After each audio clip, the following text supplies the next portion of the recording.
Bom, pessoal, hoje a gente vai dar início à sexta questão.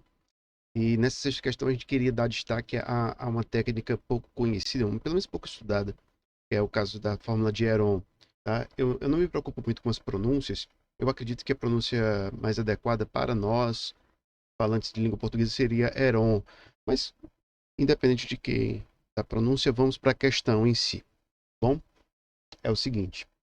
As medidas de dois dos lados de um triângulo isósceles são respectivamente 3 e 4. Nessas condições, podem ser construídos dois triângulos isósceles. A razão entre a maior e a menor das áreas desses dois triângulos é como? Bom, é uma questão relativamente simples, conhecendo a formulazinha de cálculo da área de um triângulo qualquer, né? Então vamos tratar aqui de alguns detalhes. Primeiro, ele vem aqui com a ideia de triângulos isósceles. O que seriam triângulos isósceles? Triângulos que têm dois lados congruentes, tá? Se tiver três lados congruentes, por incrível que pareça, ainda assim são considerados isósceles. Então, nós teríamos aqui duas possibilidades. Ou o triângulo é do tipo 3, 3, 4, ou ele é do tipo 4, 4, 3, tá certo? As medidas de um triângulo isósceles são respectivamente 3 e 4. Né? Ele diz que existe, ou seja, a possibilidade de ser construído dois triângulos isósceles nessas condições. Tá? E ele quer saber a razão das áreas. Bom, nós conhecemos a formulazinha da área, né? Ela é base vezes a altura, dividido por 2, ou a metade da base vezes a altura. Você pode calcular essas duas áreas, considerando que aqui vai ser a altura, e a altura em um triângulo isósceles, ela coincide com o ponto médio da base, né? Desde que essa altura seja traçada entre os dois lados que são congruentes, obviamente. Né? Então, dali nós temos no primeiro triângulo que um pedacinho aqui, né? A primeira parte mede 2, a outra 2, assim como a do outro triângulo, né? 1,5, 1,5 ou 3 meios para cada uma das projeções, né? Eu não vou fazer dessa forma, porque aqui o objetivo é trabalhar esta outra técnica, né? Que é a fórmula de Heron. Então, vamos ver como é esta fórmula de Heron, tá? Ela diz o seguinte, que a área de um triângulo qualquer, ela pode ser calculada pela raiz quadrada do semiperímetro vezes a diferença entre o semiperímetro e um dos lados, vezes a diferença entre o semiperímetro e o outro lado, vezes a diferença entre o semiperímetro e o último desses lados, certo? Essa é a fórmula de Heron. Tá? Alguns de vocês devem conhecer, mas conforme eu falei inicialmente, dificilmente a gente aborda significativamente essa formulazinha aí, que pode nos ajudar bastante. Tá? Então vamos tentar calcular a área dos dois triângulos dessa forma, tá bom? No primeiro triângulo, vamos considerar aqui o triângulo 1, tá? E aqui nós temos o triângulo 2. Tá? O perímetro dele, né? Já que ele é 3, 3, 4, o perímetro dele é 10. Então esse semiperímetro vai medir 5 metros. Tá? No segundo triângulo, ele é 4, 4, 3, né? Então o perímetro mede 11. Então o semiperímetro é 5,5, ou se preferir 11 meios, não tem problema nenhum em considerar dessa forma. Tá? Todos eles na unidade de metro. Bom, então vamos lá. A área do triângulo 1 vai ser calculado como a raiz quadrada, deixa eu ver, semiperímetro 5, vezes a diferença entre o semiperímetro e um dos lados, né? 5 menos 3, 2, vezes 5 menos 3, dá 2, vezes 5 menos 4, 1. Né? Para ser um pouquinho mais dinâmico, aqui nós temos o quê? 2 vezes 2 é 4, né? E a raiz quadrada de 4 é 2. 5 vezes 1 dá 5, e não é uma raiz dita exata, né? Então nós temos aí 2 raízes de 5 metros quadrados. Bom, enquanto no triângulo 2, nós vamos ter o quê? Um pouquinho mais complexo, já que nós vamos ter medidas decimais, né? A uma casa de grandeza. Vamos colocar assim, o semiperímetro é 11 meios. tá? Que é 5,5, se preferir chamar assim, tá? O outro vai ser a diferença entre o semiperímetro e um dos lados, né? Vamos supor que um desses lados seja, esse lado seja 4, né? É 5,5 menos 4, nós temos 1,5, né? Nós temos aqui 3 meios. Vezes o outro também é 4, né? Nós temos 3 meios. E o último é semiperímetro menos o último lado, né? 5,5 menos 3, nós temos 2,5, que é a mesma coisa que 5 meios.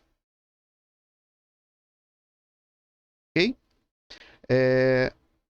Então, vamos considerar o seguinte, ó. Nos denominadores são todos 2, né? Dá igual a 16 essa multiplicação, tá?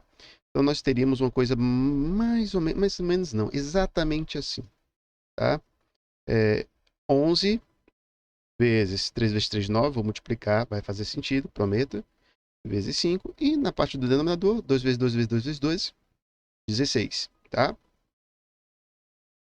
Olha só que legal, o 9 é o quadrado perfeito, né? Raiz quadrada de 9, 3. Já o 16, raiz quadrada de 16, 4. Já esses dois coleguinhas aqui, ó, o 11 vezes 5, 55, não é uma raiz, não é um quadrado perfeito, então não tem uma raiz quadrada exata. Mas eu vou escrevê-los dessa forma aqui, ó, tá? De novo, prometo que vai fazer sentido. Tá? Pronto, então basicamente essa é a área do triângulo 2. Tá? Agora vem a explicação por que estou escrevendo dessa forma e não a raiz quadrada de 55, como deveria. Tá? Eu preciso agora calcular a razão entre as duas áreas, né? Sendo que a área do triângulo maior pela área do triângulo menor. Como é que eu vou saber quem é o maior área só observando assim? Bom, não tenho muito como arranjar isso, né? Mas como eu coloquei desta forma, eu posso deixar aqui, ó, em evidência o raiz de 5. Por quê? Porque o raiz de 5 também tem ali, ó. Então eu preciso basicamente comparar essa parte que eu acabei de circular em vermelho com 2, né? Se essa parte circulada for maior, quer dizer que a área 2 é a área maior. Se essa parte em vermelho for menor do que 2, então a área 2 vai ser menor, né, do que a área 1. Então, assim vamos fazer. Tá? Como é que eu faço isso? Bom, a raiz quadrada de 11, com certeza, é maior do que a raiz quadrada de 9, correto? E quanto é a raiz quadrada de 9? Desculpa, exato, né? Quanto é a raiz quadrada de 9? A raiz quadrada de 9 é 3. Então, aqui, ó, esse valor aqui, com certeza vai ser maior do que 3 vezes 3 sobre 4 raiz de 5. Né? Afinal, eu estou substituindo aqui o raiz de 11 por 3? Não estou substituindo. Eu estou dizendo que o raiz de 11 ele é um valor maior do que a raiz de 9, que é quanto? 3, certo? E 3 vezes 3 é igual a 9, né? 9 quartos. Obviamente, ó, toda essa expressão aqui, ela é maior do que essa daqui, 9 quartos raiz de 5. Agora, olha só, 9 quartos com certeza é um valor maior do que 2, né? Porque 9 é maior do que 8. Então, isso daqui vai ser maior do que 8 quartos, não é? Raiz de 5. E 8 dividido por 4 é 2. O que eu concluí aqui? Eu concluí que essa expressão bem aqui, ela é maior, estritamente maior, do que essa daqui.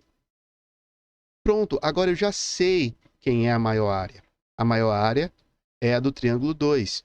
Então eu quero calcular a razão entre essas duas áreas. Escrevendo aqui em azul para não confundir ninguém, tá? Eu tenho que calcular quem é o A2 sobre o A1. A razão entre a área 2 e a área 1.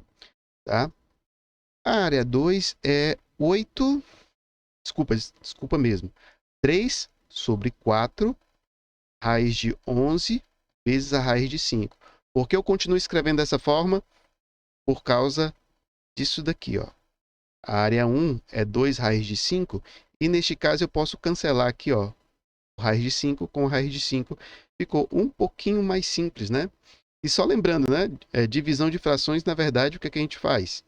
A gente repete a primeira fração, que é 3 quartos de raiz de 11, e multiplica pelo inverso da segunda. Então, nós temos aqui 1/2, tá? Então, isso daqui vai ser 3, né? 3 vezes 1 dá 3.